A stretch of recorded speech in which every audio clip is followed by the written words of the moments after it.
So if you were the party, where do you want the party to be now? They've obviously left the island. They're sailing. They're back on the ocean, or maybe not. What do you want them to? What do you want to happen next for them? Oh, here's my idea.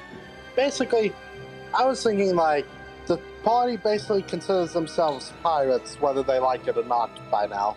And they start hearing rumors about how in the Caribbean and in other places like that is like a paradise for like European pirate, because like Europe has a few colonies in the area, but not like enough to have like a lot of power there, you know? So they decide to go through the Caribbean and then visit some islands from while going there.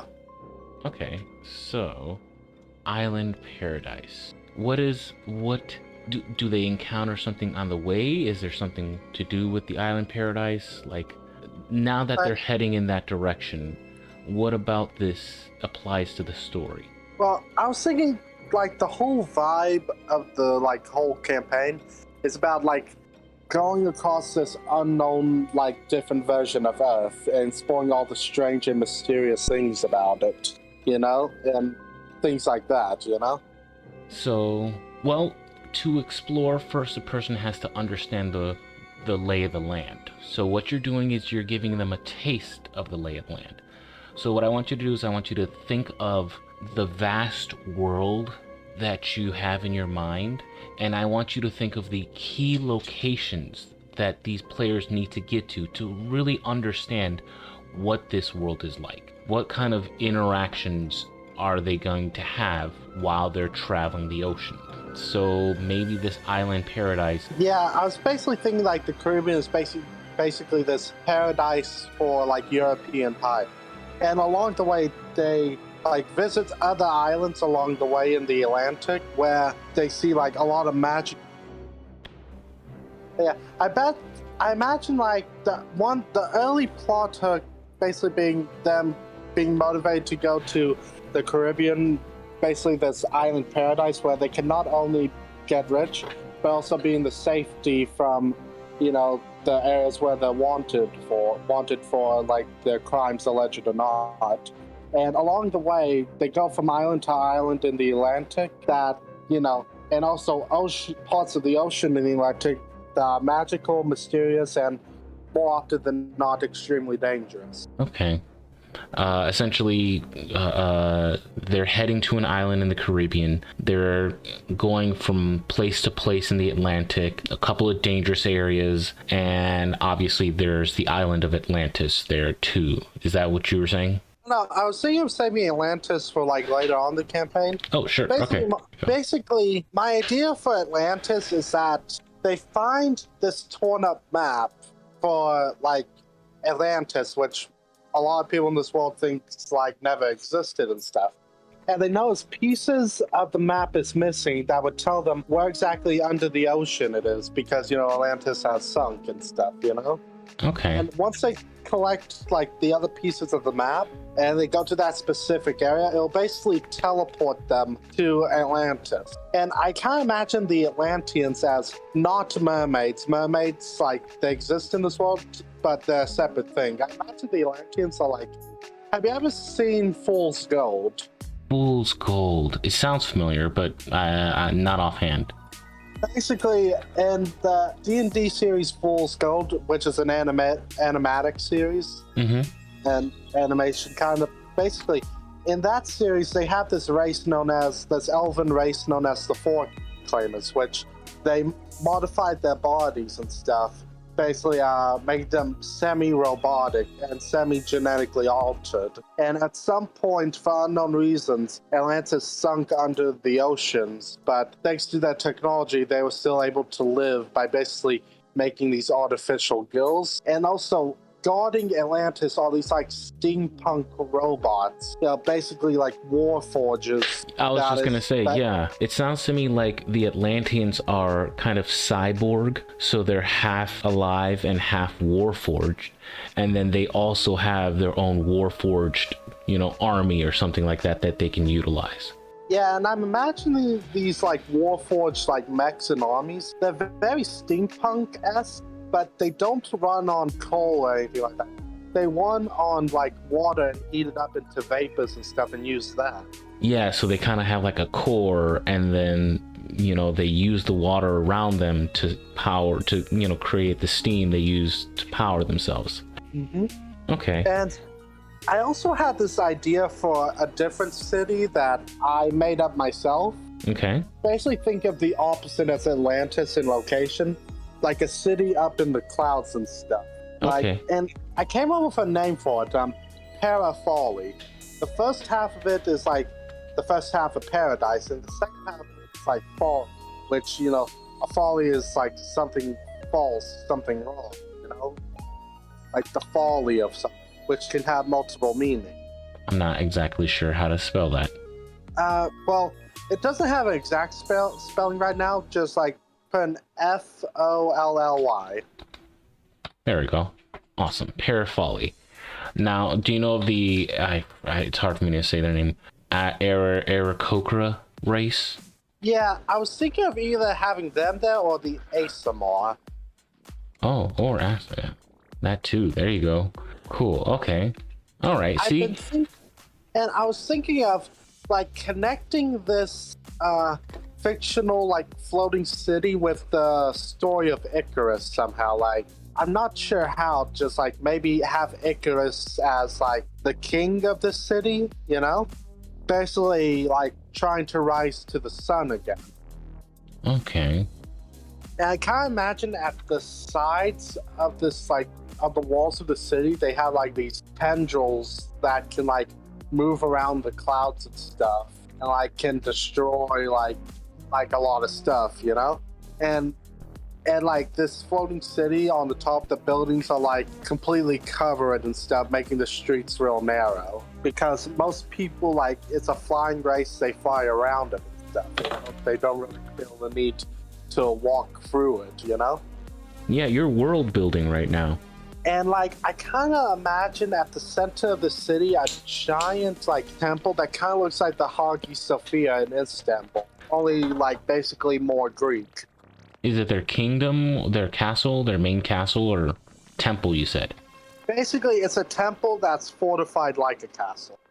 And I think sprinkled around the city, a lot of smaller temples. Now, here's an idea with the Icarus one. Essentially, he's gone mad, and he wants to literally rise to the sun. So the Mad King essentially wants to destroy the city, thinking that, like some sort of cult, when they make it to the sun, they will be released from their vessels and be one with blah, blah, blah. That's a good idea. You're a really good DM. Hey, it's what I do. Yeah, I kind of imagine, like, after, like, what happened to him in the myth of Icarus, where he fell, it kind of made him gain a chip on his shoulder after he somehow survived. Now, mind you, everything we're doing here, you have to keep in mind two things. One, you're gonna have to make sure you do more detail work, because as your sessions progress, you're going to go to the next part of this and flush out more details, because your players are going to change the story, which is the second thing, that everything that we have planned, your players are going to change. So essentially, from what I'm seeing, you do kind of have a sandbox aspect, and if anything, I can work with this. I have an idea for it. As your party goes from the hive mind island to some part of the Atlantic or Parafolly or Atlantis, during these segments, let's say they're at the hive mind, then immediately after that session, your task would be to go to the next portion and flush out some more details based on how the game is going. So we're going to do details here, but don't think that we have all the details. You're gonna have to go back. I do it all the time. Whenever I have a session, I go back to everything that I wrote and go, okay, well, they didn't go here, they went here. What happens in this background that they didn't see? I gotta move all the cogs to line everything back up and then apply it to the next session. If they seem to really like going to taverns and talking to people. Well, maybe in the next session, I didn't write down details for taverns. Now I know to go in there, add some tavern details. And as you do this, your campaign becomes more to the point where you could take this and play another game with a completely different group of people, and eventually you'll have so much detail in there that you could pretty much sell this as its own campaign module, because it'll have that much detail. So what we're doing here is we're going to get the detail work done, but always remember that you're gonna have to go back and modify a few things between sessions. It always happens. Okay. So from what I'm seeing here, you do kind of have a sandbox, and what my idea is we kind of make this module based on that. So they start in location A and they can go to this island or this island. And then once they go from here, they can go from this island to this island. And then from there, they go to the next island. And essentially, they can choose what islands they want to go to experience this world, but they don't have to hit all the islands. So, for example, you said that they're going through the Atlantic Ocean. You could very easily take a map of the Atlantic, get all those islands, rename them, and for each island, you start creating your own little world, having your own little mushroom hive mind story for each one. And then your start of the game is like, okay, you guys are on a ship. Here's the map of the area. Where do you guys want to go? So it's not necessarily that this hive mind mushroom is the first session. It is just one island that they can choose from. Meanwhile, the whole world has not been flushed out. This is just a limited sandbox. Yeah, and also like the more they experience like this world through like the islands and the NPCs, the more they get a feeling of what this world is actually like at the same time. Exactly.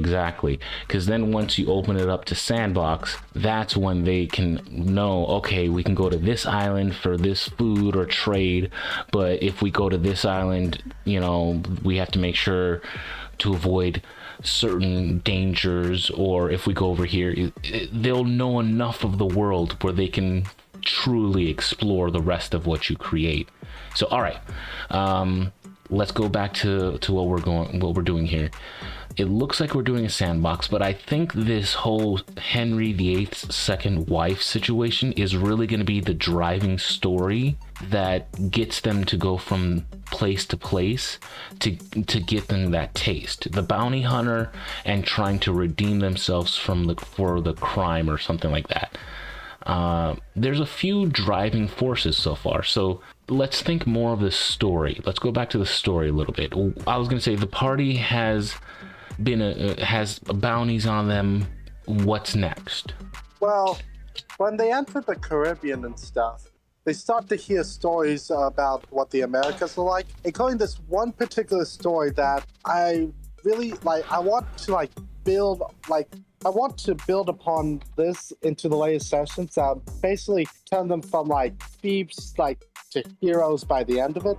Yeah. Basically, we hear about the Panama Canal that attaches North America and South America. Well, separates them, but yeah. Yeah, basically they hear that one day it just got destroyed, in a circular, some sort of destruction happened there, and all that's left is these jagged rocks in a circular pattern that you can't pass through, but it's a little it's very dangerous.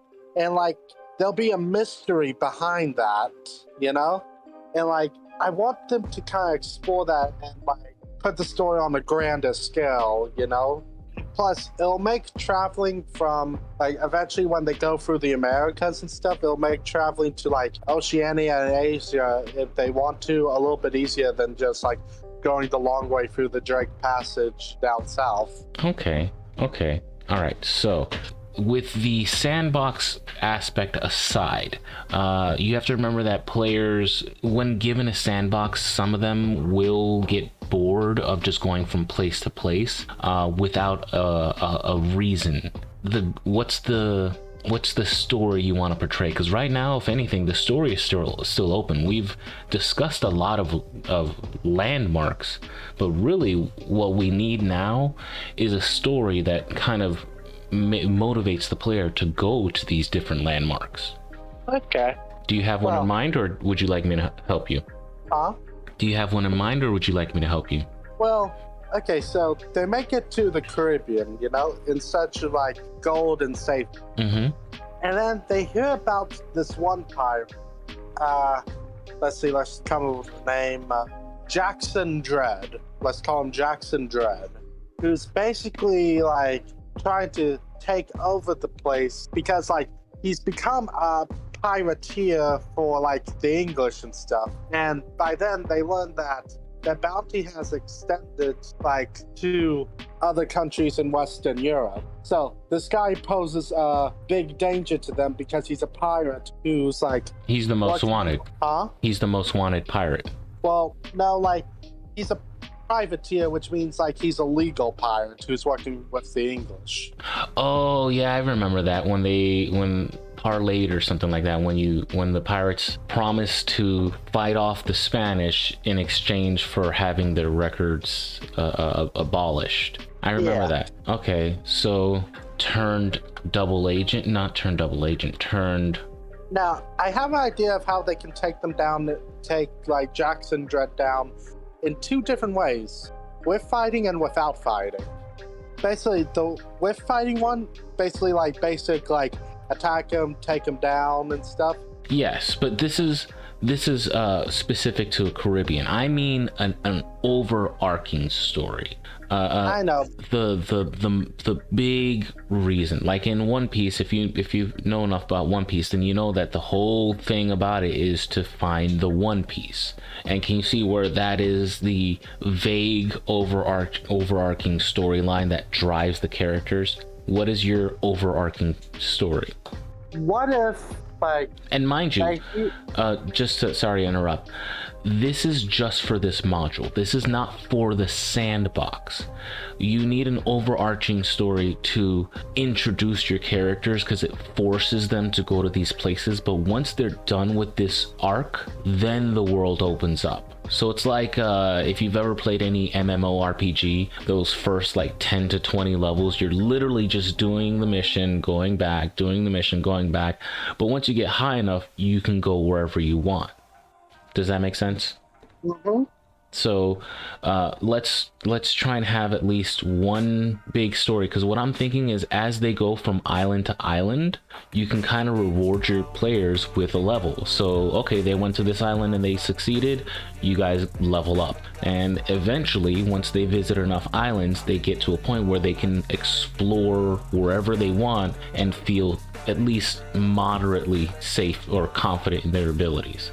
So with this, they need, like, let's say in your module, just the module part, let's just say they hit 3 islands. That was it. They only went to 3 different islands. That means if they grew a level per island, they would be level 6 at the end. So what's this level 6 or level 7 or 8 villain that they have to fight? Okay. So basically, it's not just like Jackson Dredd, like they would have to fight, it's like his crew and stuff.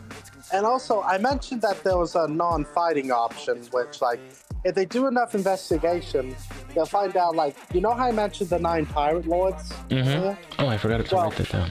Well, I kind of, like, figured, like, if they do enough investigations, they'll find out that you'd want to be part of these 9 pirate lords. And basically how you become part of it is, like, you challenge one of the other 9 pirate lords to a duel.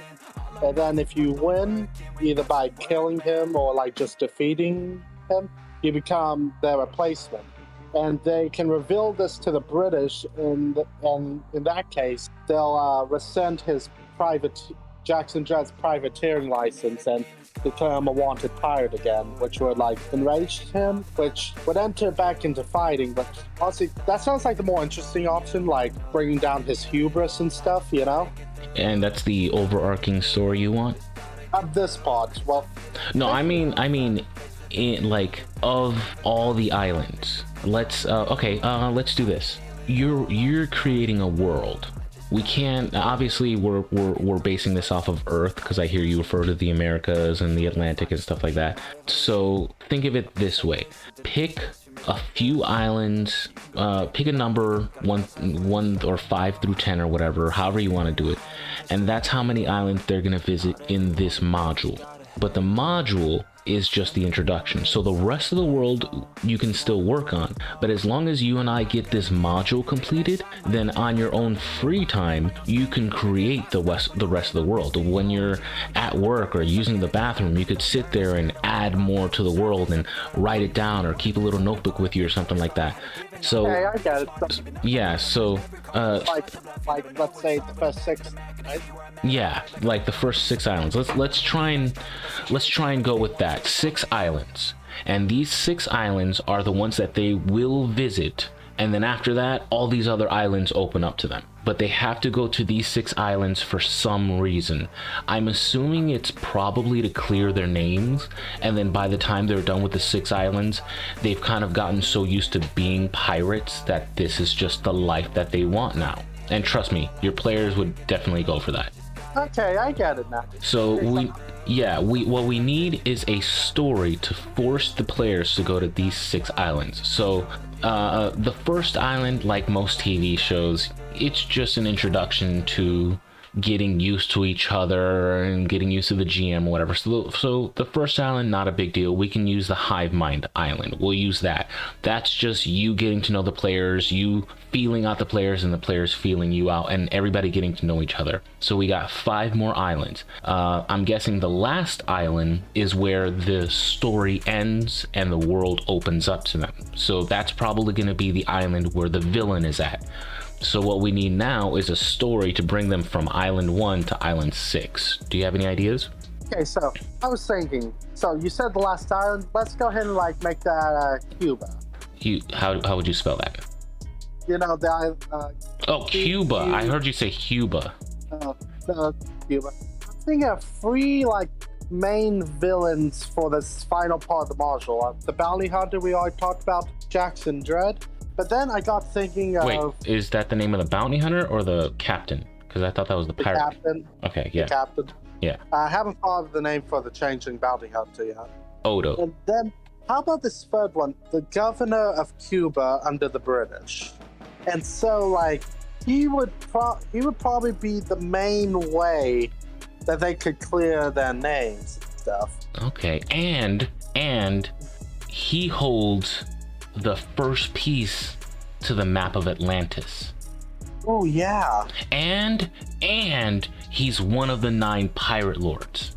So once they take out this guy, they find out that they just affected Jackson Dredd's reputation, and if they take out 8 more, he loses his license to be a captain, and now he's mad at them. So not only do they have a bounty hunter after them, Jackson Dredd is mad at them. How does that sound? Yeah. Yeah? Yeah, that sounds good, you know? What's the name of the guy for... I named it Huba, like hubris. The name of the governor? Yeah. Mind you, we have to change names. So... Jacob... Say that again? Jacob Wellingcamp. Wellingcamp? Like that? Yeah. Okay. Oh, what if, like, the changeling bounty hunter, let's just make his name V-I-O.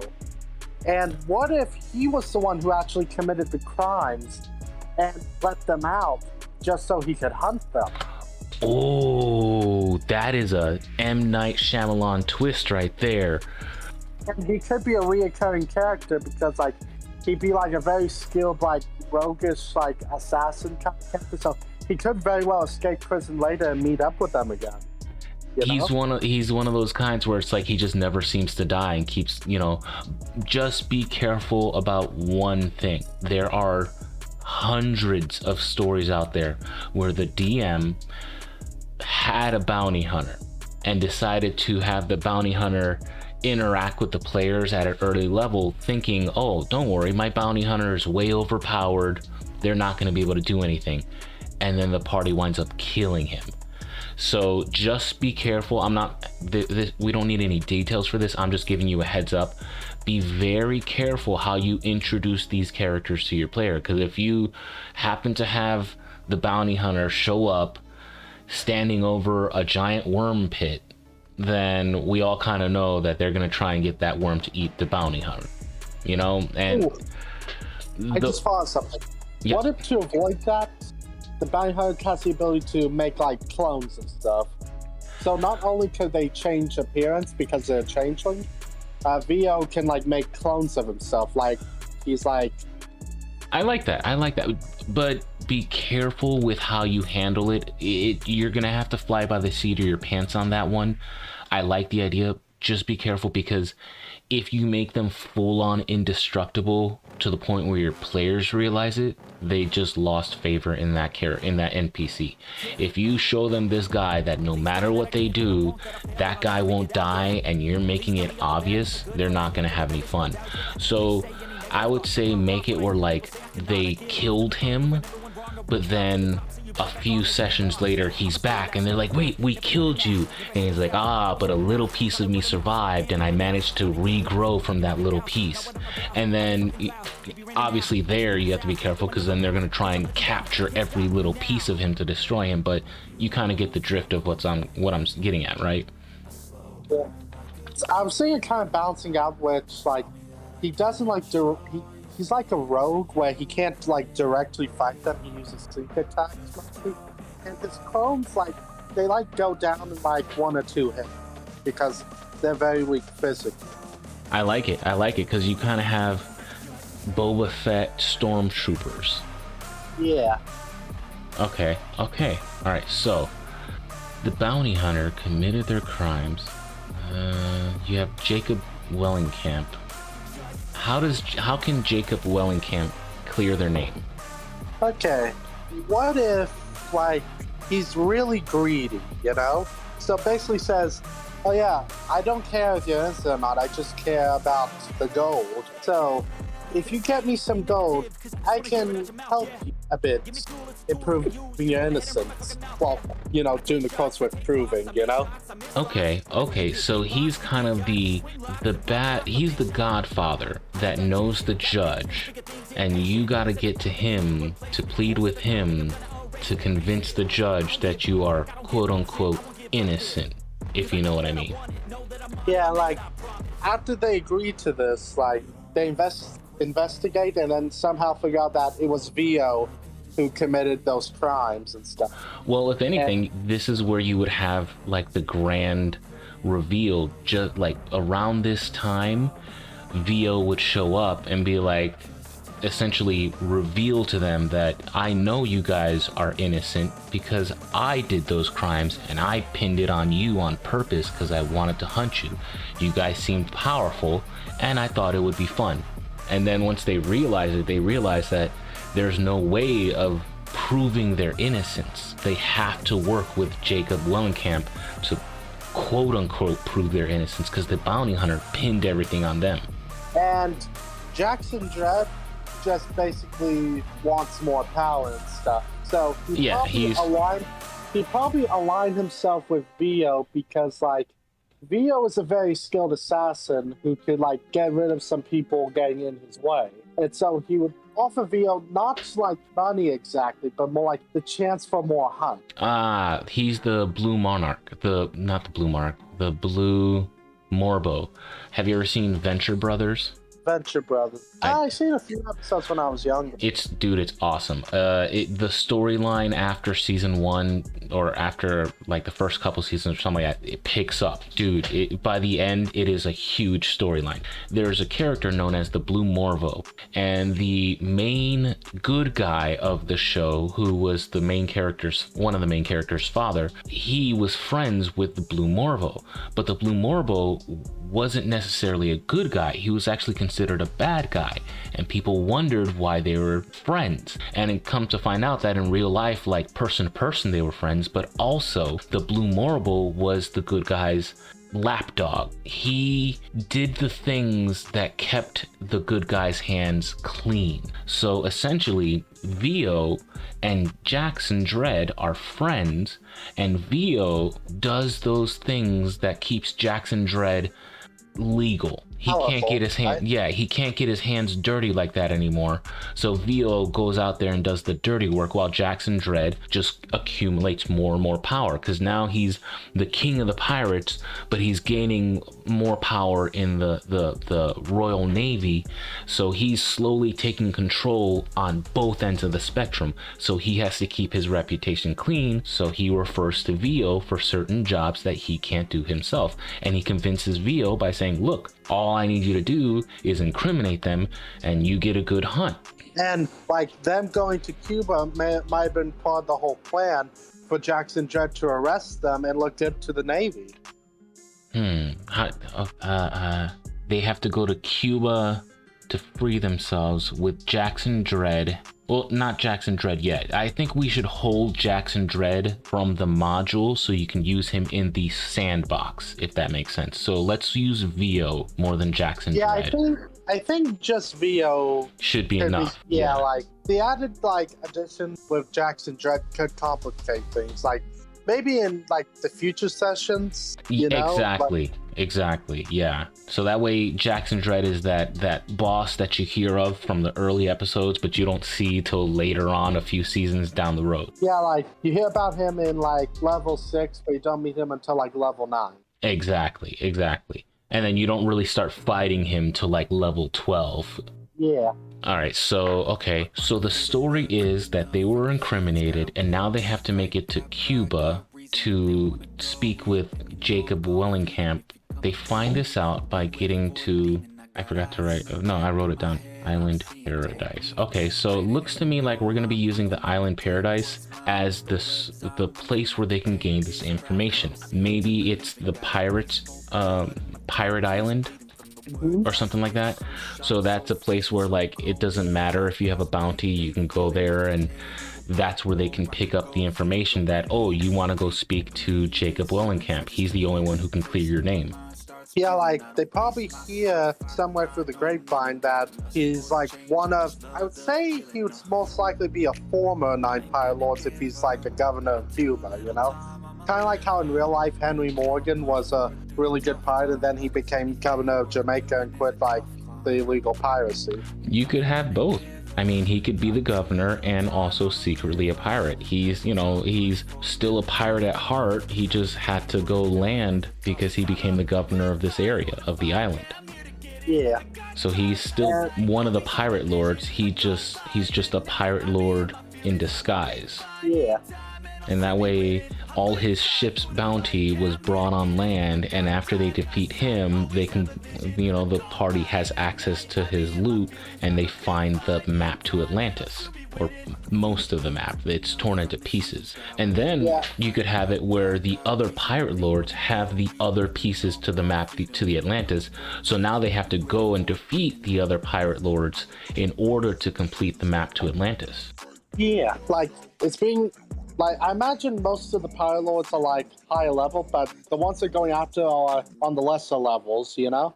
Well, yeah, and mind you that going from level 14 to level 15 is way harder than going from level 2 to level 3. So you could potentially have a level 12, 13, 14, 15, 16, 17, 18, 19, 20 pirate lord, and every level the players have to fight a new pirate lord, but it takes so long to level up that they're having an entire story arc pass by in that one level, and that's completely doable. So yeah, and you can have the pirate lords spread out, and especially since this is a sandbox after the module, they don't even have to go after the pirate lords. If they want to, they can, but there are other pirate barons, maybe even.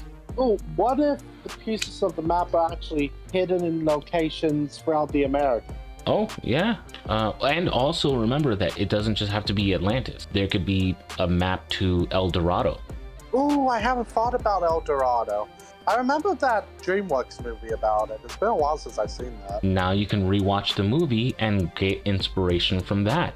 I believe in the movie they even played the old school game where it was like basketball, but they had to use their hips. So how hilarious would it be where like the party encounter the people in El Dorado, and the first thing they do is like, oh, you have to fight with us. And then they're like, oh, okay, well, let's fight. It's like, no, not with swords, with this ball. And you have to make the party play a game of this game instead of fighting. That kind of reminds me of like one of the sessions in Rustage's One Piece D&D where they were fixing to fight this guy dressed as Grape. I know it's weird, but then it was revealed that they had to thumb wrestle him instead. Exactly, you know, and those are the kinds of twists that make this game so much fun. That sometimes a battle is a break dance, a dance battle, you know.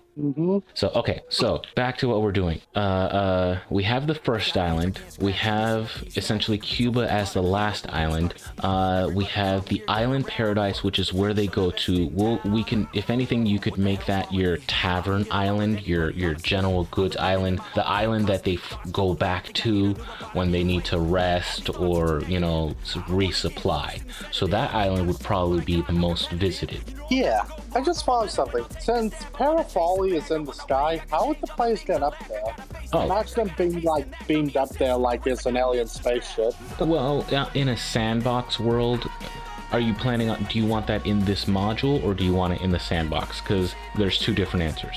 The sandbox, I was just talking theoretically, you know? Yeah, if you want it in the sandbox version, that's no problem. It could be as simple as a sigil on the ground that is in an old city that they come across, and if they solve this puzzle, all of a sudden, whoop, they get teleported over to the new city. The old city was crash landing, and they created a second city to, I don't know, evacuate to, and this sigil was the teleportation sigil used to put them to one to the other. And once they made it across, they never went back, because what's the point? The island crashed into the earth. But the players found that sigil, managed to get it working again, and got sent to this place in the sky. Or if you think about the fact that in D&D they have airships, you could also have it where maybe their ship gains the ability to fly, and now they're not I did not know D&D had airships. Yep, D&D has airships that look just like pirate ships, and instead of sharks you have like flying drakes, and instead of other pirates you'll have like raiders and marauders that fly on the backs of like griffins, or there's these other things called rocks that are essentially giant birds, but you know, essentially flying creatures. They ride on the back of them and they raid these ships, and then they fly away, and they use their animal companion instead of ships. So there are a dozen ways to get onto a flying island. Yeah, like they could like visit like the old like land city of Parafali and discover some technology that would allow the ship to fly. Like, I kind of want to make it balanced where it flies kind of slowly, you know? Oh, so yeah. It's not like powered. If a city flew too fast, the fact that the wind current higher up in the air is stronger, it would literally be blowing people off the island. So it can't go super fast. Yeah, like, I imagine like the energy, like a lot of the energy is put into getting it off the ground alone, you know? Well, you said it uses tendrils, so if anything, maybe there's a giant monster that they use to move the island from cloud to cloud, and the monster only moves at a certain pace, because believe it or not, scientifically speaking, the larger the creature is, the slower it moves. So a creature the size of an island, okay, it has a tendril that can move from cloud to cloud, but that tendril is taking a really long time to go from one cloud to the other. But do you want that as part of the module or your sandbox? Because if it's the sandbox, then what I suggest is you're gonna have so many ideas when you do a sandbox. You're gonna have to get a notebook, and then if you see a movie or a TV show about some city in the sky, watch it. I don't care if you hate it, watch it. Get your ideas from those things, and then you'll slowly work out each destination. More than likely what'll happen is you'll get a notebook or a piece of paper, you'll have an idea for this island, and then you'll go back to the map and be like, oh cool, and then you'll have a couple of things to say about here, and all that's good, because what winds up happening is while you're playing, if your characters want to go to this next place and you haven't worked out all the details for it, you go, okay, cool, to be continued. That's the end of this session. See you guys next time. And before that next time, you're spending your time doing more detail work like what we're doing here to flush out the details for the next place. So really what you're learning now is how to flush out the details to a place. We already have 3 islands down. We just need 3 more to go. What other 3 islands do you want in this module? Well, one of the islands could technically be like the tip of Florida that's most associated with like the Caribbean stuff. The Key, Florida Keys? Yeah. And also like the Miami area, you know, since it's like really close to the Caribbean. Yeah, and again, mind you, I highly recommend you change names. Don't use Cuba. You can call it like I have it written here, Cuba, but don't use Cuba, because if you in any way say anything like, oh, this Cuban person, blah blah blah, and somebody takes it the wrong way. So I'm writing Florida Keys, but please change names. I know, I'm just like using it to saying it.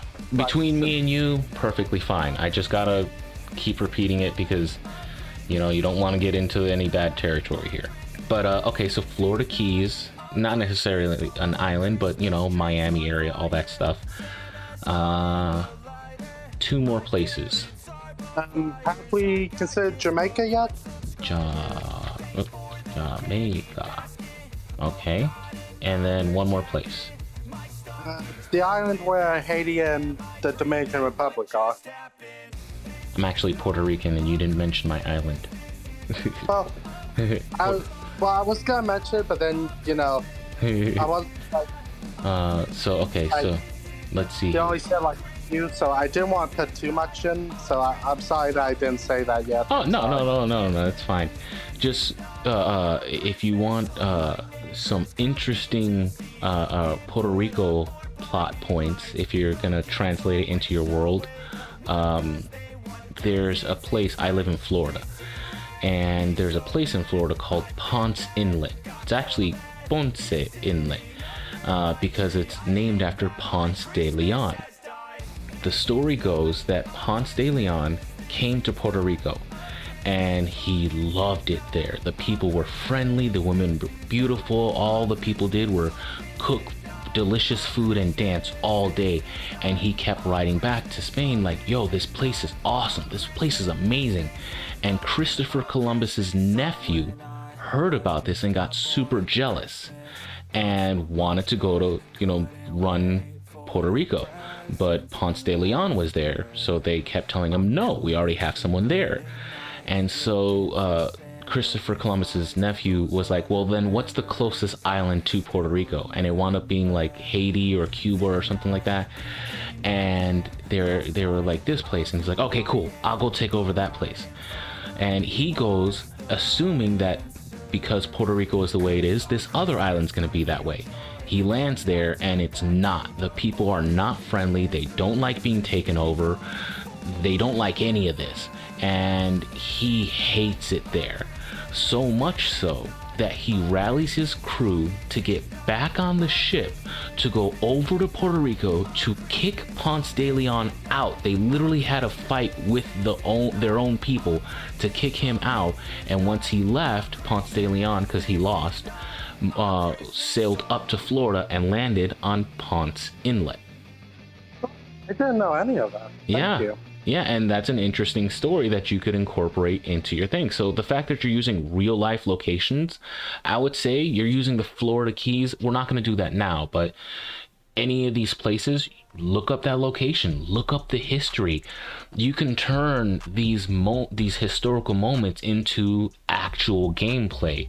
You know, if they're, I don't want to, you know, again, get too political or say anything offensive, but there's obviously Fidel Castro in Cuba. So you could have gone that route where there's a fascist leader who's, you know, taking over the island and blah, blah, blah. And you could use that. And then the players could choose whether or not they want to side with him or fight against him. and that would be sandbox. So you could, any place that you use, if you're essentially mimicking Earth, you could use that history and then just rename everything and stick your players into that scenario and be like, what would you do if this happened? I gotta say this again, you really are a good DM. I appreciate it. All right, so we got our 6 islands. Florida Keys. What's the story you want to happen for Florida Keys? It's a story. Well, how about this? It's like the area in the Florida Keys and Miami area is a hotly contested region between like 3 different factions. The British control like the Keys area, while the Spanish, I'm using like, the No, I hear you. I hear you. Yeah. But the Spanish like control the Miami area. And meanwhile, a little bit north, the natives there control the bit of the northern area and the bit, the edges of the Miami area. Okay. And basically, they're fighting over this area and stuff, It looks like it's about to go full-on naval war, Like, not a big war, just like more of a skirmish, It's turf war. This is a crucial area that they want. It's not enough to send all your fleets, but win this. Yeah, it's a crucial area because, like, it's basically one of the main footholds that Europe has in the North America. Because, like, the Age of Discovery, like I said, few things throughout the history of this world made it a bit different and a lot more difficult for the Europeans to actually colonize the area. So they're fighting over like land a lot more between the natives and other Europeans with whatever lands they can grab. So they're fighting for expansion rights, essentially trying to claim as much land as possible, because to them they consider this untaken land, while the natives are like, no, we live here. Yeah, basically. Okay. It mimics the actual historic events. Okay. All right. Let's not go into detail to this yet. Let's move on to Jamaica. What's the general story for that one that you want to happen? What's the general story? Well, I recently watched this one video a little while ago by, do you know the YouTuber Jack Rackham? I do not. Basically, he's a history YouTuber that like goes over the life of like a particular historical figure in one video. Oh, cool. And in one of them, he talks about like one of the he basically says that Jamaica was actually one of the first like revolutions in one of the first slave revolutions and stuff against the Europeans and stuff. Many years before Haiti had its own revolution. Okay. So I figured it's one of the first areas that threw off the English, the English yoke, So what would be I'm sorry, I'm confused. What would be the story? Basically, 3 years prior, it was basically they recently threw the British out, Okay. And so they're like a fledgling nation at the moment, trying to survive in the Caribbean. So an up-and-coming colony. That became independent. And so what is there it's kind of like a little America situation where they branched off and now the homeland is like, no, we still want you to be under our rule. Is that what you're getting at? Yeah, basically there's a lot of tension between England and Jamaica at the moment. Basically, in real life history, Jamaica was actually one of the first colonies which had a revolution and the slave revolt, Okay. Now, I don't think I want to get into slavery in this campaign because that's a step too far for me, but a revolution, I could do that. As slaves, I'm not sure I want to get into slaves, Yeah, we'll stick to the reclaiming territory. If anything, the slave aspect is that the slaves revolted. They're the ones that are like, no, we're sick of this. You guys aren't even here. We're going to become our own place. And the homeland's like, no, that's our land. And so they're coming over to reclaim that territory. So it's not necessarily a slave thing. It's more just maybe the people who were running it also realized that the homeland was just mistreating and overtaxing the area and blah blah blah, and they decided we're out too. So it's a combination of slaves and old generals or captains or governors from the homeland. So you kind of have a mix of mentalities. Yeah. Though, again, I'm not really sure I want to delve into slavery with this campaign because, like, it's slavery, Yeah. So it's just homeland being reclaimed. The homeland's trying to reclaim the new territory. So like, you can have it like as the natives taking back their homeland, Yeah, okay. And then let's move on to the Haiti Dominican Republic story. What do you want there? Kind of a similar story with the Florida Keys, except with the French and Spanish. Well, let's mix it up a little bit, because there's a reoccurring theme of turf war, and from what I can tell, both places have natives, and more than likely that the players are going to side with the natives. So let's do something a little different with this one. Not necessarily that the party won't side with the natives, but maybe a different part of the history. Okay, here's something that'll help. A lot of people who run games forget that there is more than just combat. You can have an entire really fun session without drawing a sword, because there are two other types of playing the game. There is social and there is utility. Utility, I'm sure you're familiar with. It's your standard national treasure, Indiana Jones. You have to find the golden goblet and whatever reason, and none of that is fighting. You're avoiding traps, you're escaping snake pits. All that was zero fighting. You didn't have to draw your sword for that. So that's utility.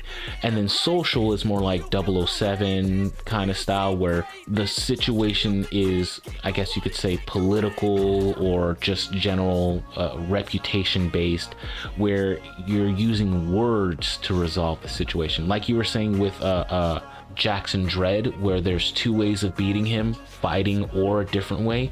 There is that, and I see where the Florida Keys and Jamaica, you have combat. Even in the Hive Mind one, you have combat. So maybe use the Haiti Dominican Republic to do something else, a sort of utility or social aspect. If I could give you an example, maybe in the Haiti Dominican Republic, instead of focusing on the turf war, maybe already have it where they're split into Haiti and Dominican Republic, and the party has to negotiate peace between these two sections. The fight for turf war is over.